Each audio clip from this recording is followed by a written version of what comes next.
오늘 그 긴급 이사회에서 개성공단 입주기업 그 비상대책위원회를 구성을 결의를 했습니다. 원래 그 비대위에서는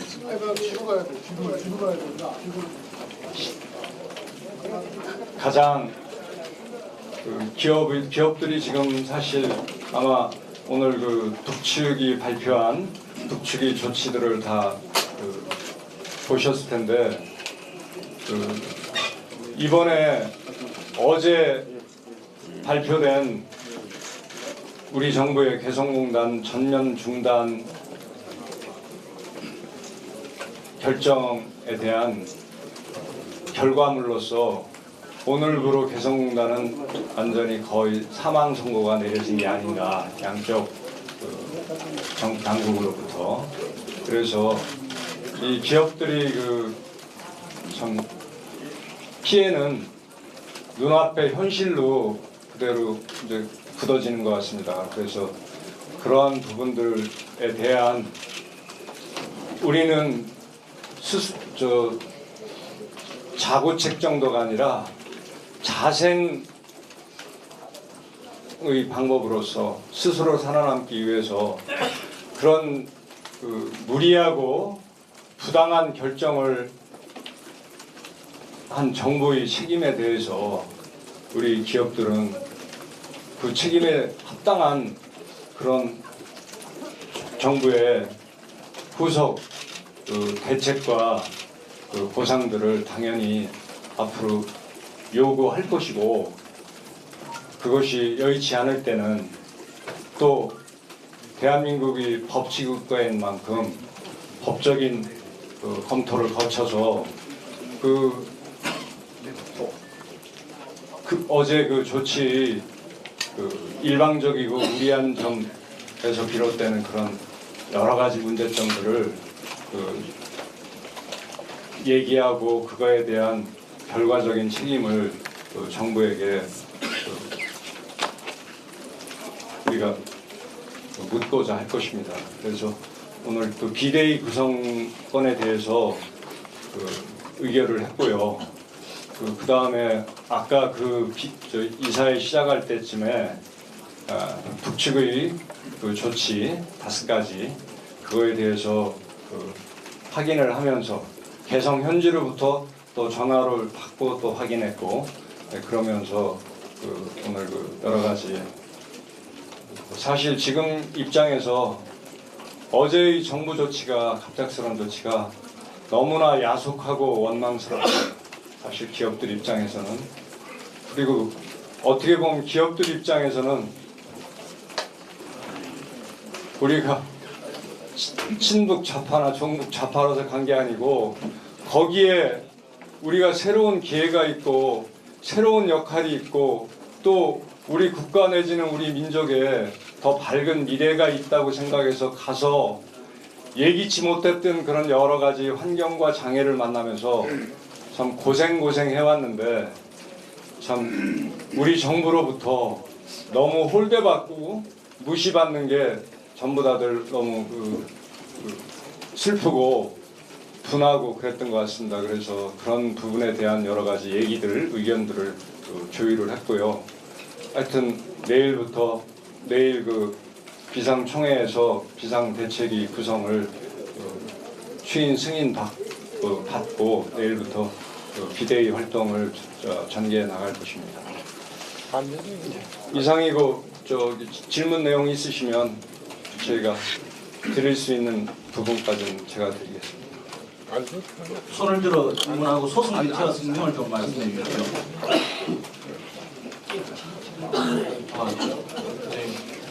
연합뉴스TV 박상률 기자입니다. 여기 오늘 좀 안타까운 소식인데요. 구체적으로 지금 정부의 피해보상 마련에 대해서 아직까지 큰 아웃라인은 안 나온 것 같습니다. 어떤 내용을 주로 피해보상 마련에 대해서 좀 이런 부분을 중점적으로 우리는 물을 것이다. 이런 부분에 대해서는 정말 보상이 절실하다. 2013년과 비교해서 좀 얘기를 해주실 수 있을까요?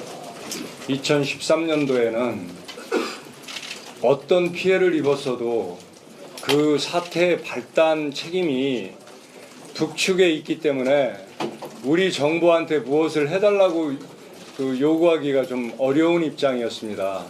근데 이번에는 온전히 우리 정부의 일방적이고 너무 성급한 그런 결정에서 비롯된 거기 때문에 당연히 정부가 책임을 져줘야 한다라고 생각합니다.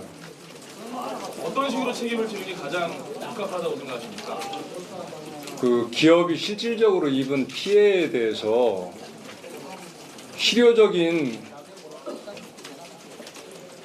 피해 구제 내지는 보상을 해야 되겠죠.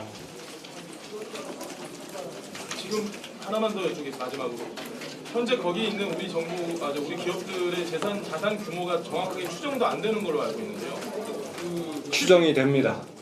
추정이 아니라 자료로서 다 나와 있습니다. 계속 추정 안 된다고 말씀을 하셔서. 그거는 협회 차원에서 전체 기업의께 지금 당장 집계가 안 돼 있다는 것이지, 각 기업별로 집계하면 한 며칠이면 정확한 개별 기업의 집계는 나올 수가 있습니다. 그 자산 규모를 근거로 보상을 부르시겠다는 거죠? 당연하죠.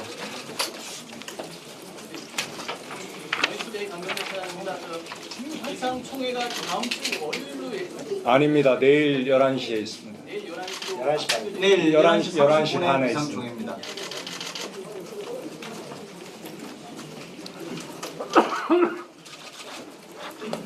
동아일보 정민진인데요. 지금 북한의 개성공단 측에 이제 설비 같은 게 그대로 두고 나오신 상태잖아요. 예. 그것들을 북한 측에서 뭐 자의적으로 이용하거나 그걸 통해서 생산을 할 수 있는 가능성이 있는지. 단전을 하면 단기적으로는 어렵지만 전기라는 게 또 발전하면 되니까 그것을 활용할 수 있는 경우도 가능하리라고 생각합니다.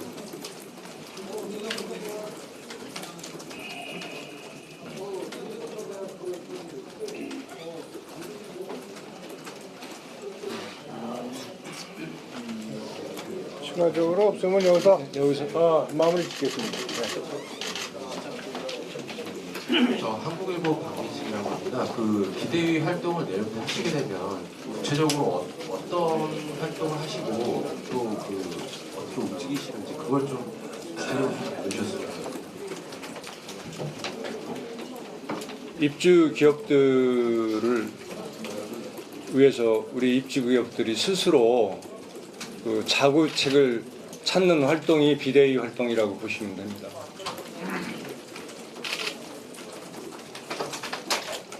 자동차를 촬영할 때 무슨 말씀입니까? 좀 더 구체적으로 얘기해 주실 수 없을까요? 정부의 부당한 결정으로 기업들이 엄청난 피해를 입게 됐는 바 그 엄청난 피해에 걸맞는 그런 우선 정부로부터의 보상 대책을 얻어야 되겠죠.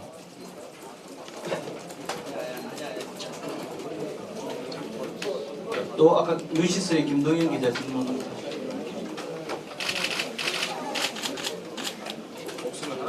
자, 그러면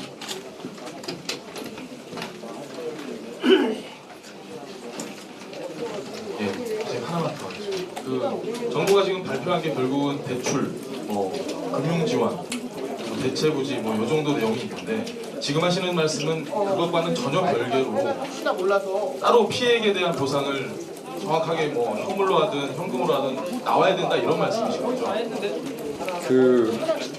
저희는 전문적인 법률 지식이 부족합니다만 법률 전문가들의 자문에 의하면 어제 정부의 일방적인 개성공단 전면 중단 결정은 적법하지 않다고 그러더라고요. 적법하지 않은 행정력의 남용으로 인한 결과에 대해서는 정부가 당연히 그 결과로 인해서 그 피해 입은 기업들의 피해는 구제해 주는 게 상식 아니겠습니까? 그리고 그 2013년 8월 14일 날 맺은 남북 간 재가동 합의는 남북 당국 간만의 합의가 아니라 입주 기업들이 거기 가서 다시 공장을 할 수 있는 그런 근본적인 어떤 합의이자 믿음입니다. 그것은 명백히 우리 정부에서 일방적으로 그 합의는 깬 거죠.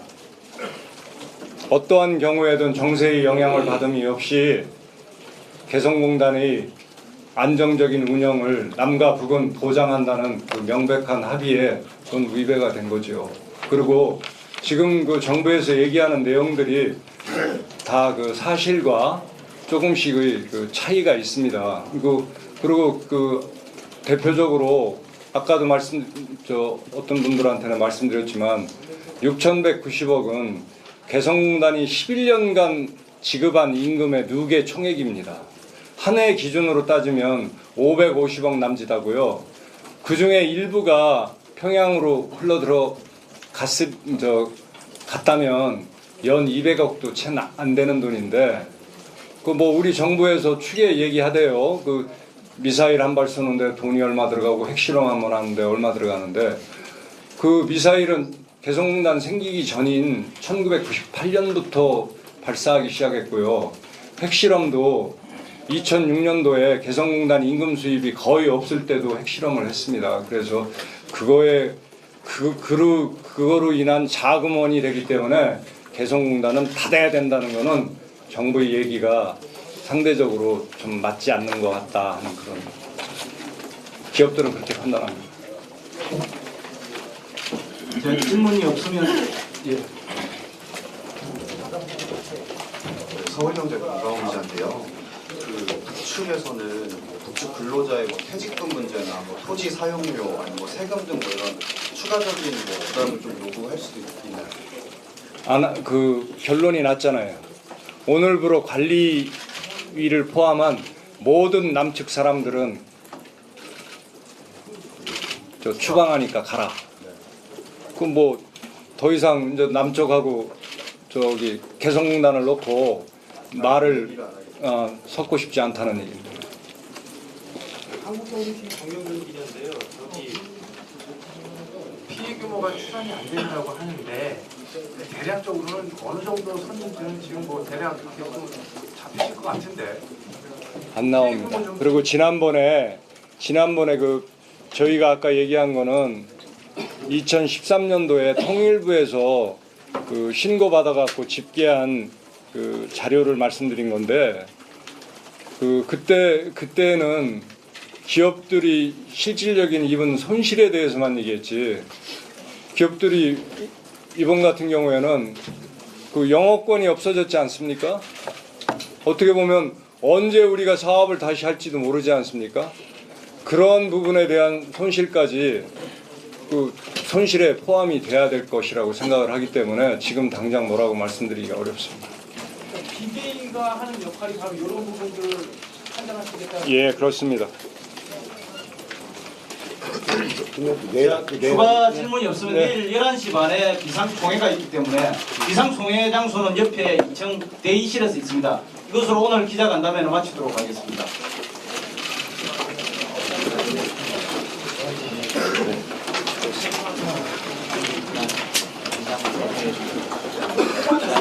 저희 7시에 뉴스 라이브 연결할 거예요.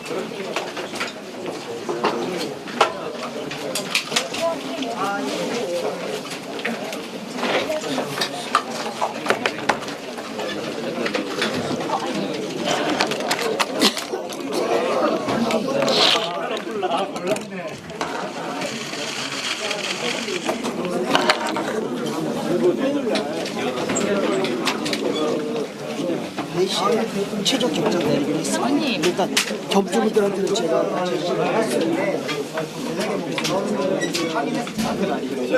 인사 너무 늦게 들어요. 고생하셨습니다. 저희 이거 회의 일정 어떻게 돼요? 내일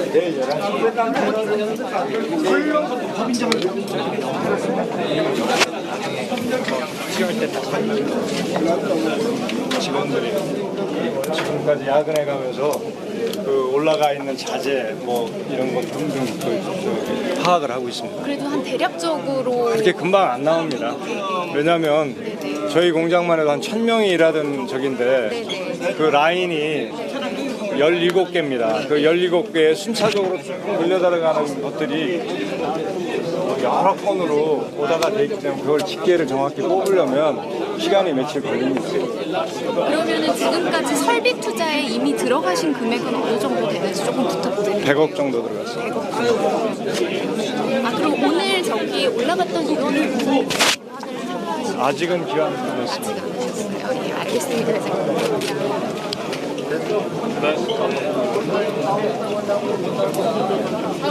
그 정부가 중소기업 앞으로 살리겠다 했는데 어쨌든 중소기업 입장에서 정부의 이런 방향에 대해서 한 말씀만 해주시죠. 중소기업 입장에서. 차차 얘기합시다. 오늘 뭐 지금 하지 말고 앞으로 할 얘기가 그냥 굉장히 많으니까. 7시에 SS 가는 거 가능하신 거죠? 지금 계시는 이 기업에 대한 상황을 간략하게나마 설명 좀 해주세요. 뭐 상황은 뭐 우리도 좀 나름대로 좀 희망을 갖고 우리가 그 토요일까지 끝내기로 한 그 모든 철수를 우리 정부에다가 한 일주일 정도라도 좀 유예를 좀 시켜달라 이런 어떤 요청을 하려고 우리 오늘 기상 이사회를 소집한 안건이거든요. 근데 그게 이제 5시 반으로 완전히 물 건너간 거죠. 지금 대표님이 계시는 회사는 지금 어떤 그런 상황인가요? 다 똑같아요. 뭐 누구 회사 뭐 이런 입장이 뭐 거기에는 얼마나 계시는 거 인원이? 우리 지금 2명 있다가 지금 오늘 2명 다 나오고 있는 거죠. 지금 현재 나오고 있는 거. 그 물품은 거의 이제 못 가지고 나오고. 물품 못 가지고 나오죠. 그러면은 좀 심정이랑 특별히나 설명해 주세요. 예? 심정을 좀 설명해 주세요. 심정은 상당히 좀 암울하고 뭐 좀 그야말로 앞이 보이지 않는 그런 상황입니다. 우리는 나름의 지금 이런 상황에서 뭐 정부의 나름대로 협조를 요청을 해서 국가의 어떤 협의를 다시 해달라는 그 강력한 촉구를 하려고 오늘 이 사회를 열었는데 그게 이제 도중에 좀 이렇게 무산이 된 그런 상황이지 않습니까? 그래서 앞으로 우리가 할 수 있는 일이 그렇게 많지를 않은 것 같아요. 그 정부 측과 뭐 나름대로 이제 협의와 때로는 강하게 뭐 요구를 하면서 앞으로의 어떤 대비를 해 나갈까 그렇게 생각합니다. 네, 감사합니다.